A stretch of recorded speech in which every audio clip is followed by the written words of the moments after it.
My family owns a farm in the heart of an Indian reservation. One winter I was home for Christmas taking care of the farm while my parents were away Christmas shopping. As I was home by myself, way late in the night, and I hear all our cows freaking out. I knew it had to be the wild dogs that are rampant in the area. So I throw on some boots, grab a shotgun, load it up, and head out to the field.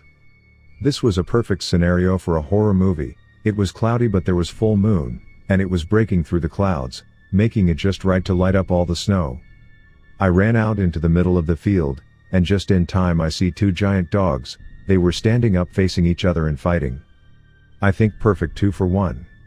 So I pump a shell into the chamber of Mr. 12 gauge, and then it happened. The two dogs heard the rack. They both stopped, looked over at me, and ran away, on their back legs.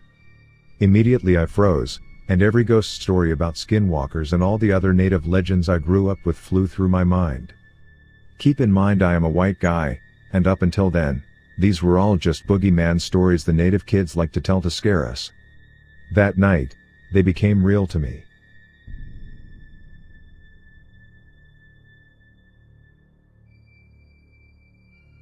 I was about 15 to 16 years old and walking home from a friend's place at about 2 to 3 o'clock in the morning with the friend I was living with at the time. My mate was pushing a BMX and we were just talking and laughing as we walked home. All of a sudden we saw what looked like two very large greyhounds jump over a set of mailboxes at some flats, apartments, and landed in the middle of the road. The mailboxes appeared to be about 1.5 meters tall and about 5 to 6 meters from the road. At the moment I thought it was a little strange but kept watching them. What I witnessed was something I will never forget in my life. The two greyhounds as they ran down the road appeared to both stand up on their hind legs and morph into a much bigger, much beefier being, of which I can only describe to be looking like a yowie, which I guess is the equivalent to a Sasquatch to our friends from America and other countries. These yowies both ran around a corner about 200 meters in the direction we came, and we both sat there dumbfounded. A few seconds later we heard what sounded like a small female child scream in terror. Keeping in mind it was around 3 a.m. in the morning and there were no children out.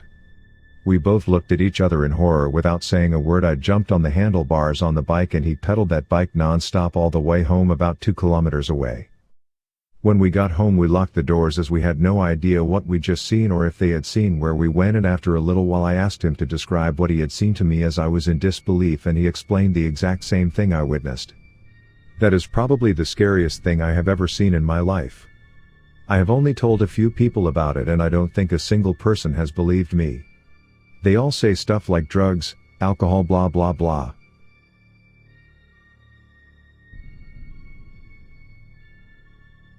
Mom and I are driving home after having dinner/lunch at our new property with friends and family.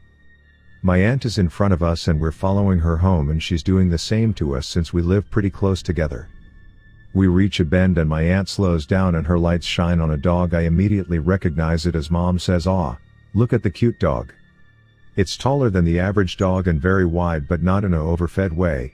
Its hair is very long and matted, some pieces reaching the floor and jet black in the night. Its face is huge and smiling with yellow eyes, mouth ajar. I tell her before she finishes her sentence that it is not a dog about 3 times in a row. She responds with yes, and I, "Oh my God, it isn't." Before she could tell me it was a dog, it stared her right in the eyes, windows tinted and up. She feels the same chill as I did when I originally saw it. After glancing at it at first I no longer looked at it directly, because I know they hear what you think. Its gait was as if a human was on all fours. It was extremely disproportionate and large, and I've never seen fur that long on a dog. It looked as if the pelt was thrown on and hanging loosely. We get home and my aunt says she didn't even see it, though we assumed she slowed down to look at it since my mom and aunt are very big animal lovers and affectionate. We get inside and my aunt drives home. We discuss it and she agrees that was not a dog. I've experienced the same thing a few times before, but I believe once you know, you can always recognize them. Shit's scary.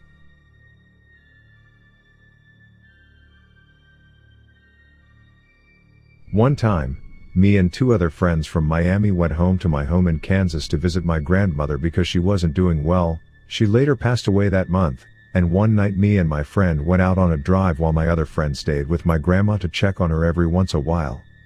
Anyway, me and my friend had went out to go find, I don't remember exactly what, so I'm just going to say a random product, milk. We had took a wrong turn, and this part almost seemed like out of a movie. Our radio had stopped working.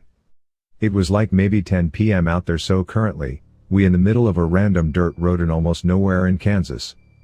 Me and my friend get out of the car to see our surroundings because there wasn't any service, and about 5 minutes outside of our car, we see a very large deer, jumping around in the field to our right side.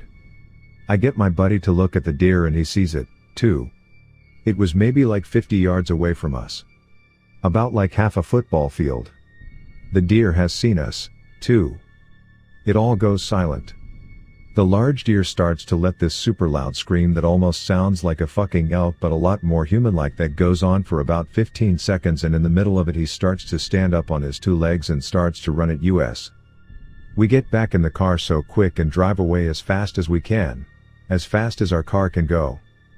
I remember distinctly that sometime in the middle of our panic, our radio starts to come on and it's playing a Ward tour by a tribe called Quest. That was one of my favorite songs, but now I can't listen to it without remembering that scene. When came straight home and I pulled my friend to the side and me and my other friend tell him the story of what had happened, and throughout the whole time, he thought that we were bullshitting him. I think by some point, he started to believe the story, but it was by far the creepiest I have ever experienced.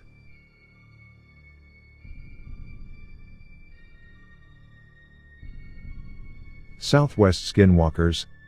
Let's start this off by saying this is a true story told to someone and was told to me. I believe it to be true, as there would be no reason to lie about such phenomena. This story takes place in New Mexico. I won't say exactly where, but very close to the Navajo reservation. A woman and 2 of her friends were driving at night on a dark road.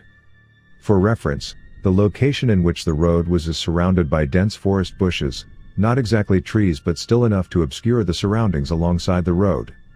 Her friends were passed out, probably from drinking, leaving her to drive the open road alone. She kept driving and eventually met a lot of elk on the road and on the sides into the brush. Apparently there was a lot of elk gathered in this one particular spot along the road, and that's when she noticed something off about them. They had the upper body of an elk but had the lower body of a man.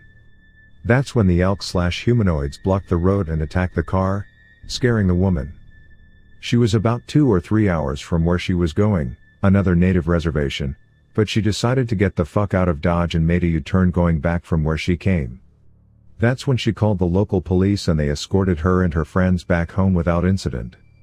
A lot of activity like this is very common to the area, and without going into much detail, it deals heavily with skinwalkers and supernatural things of that nature. Might delete, but thought it was worth sharing with those who are interested.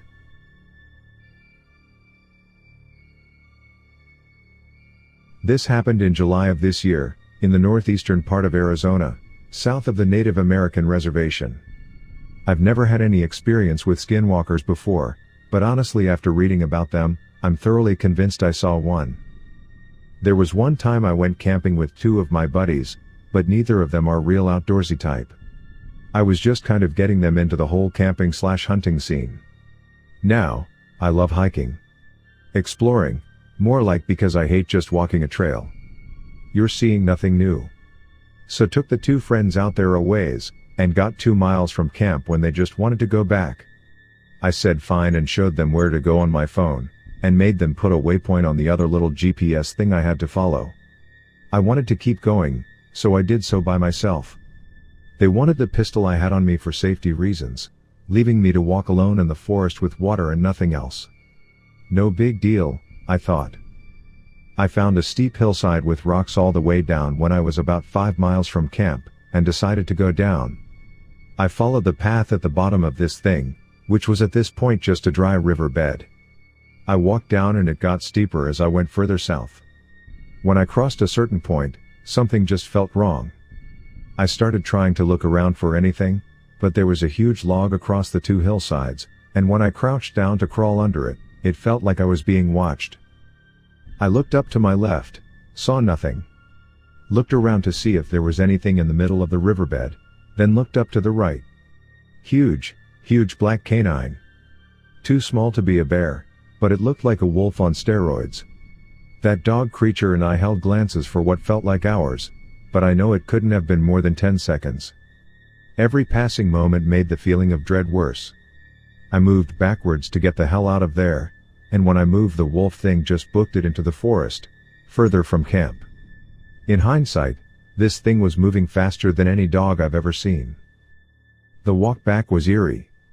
It didn't feel as much as I was being watched as to just the feeling of it will catch me eventually. And that's why I don't ever hike alone anymore. Doctor decided to hike alone in the forest off trail, found giant wolf thing and we stared at each other for a while before running back to camp.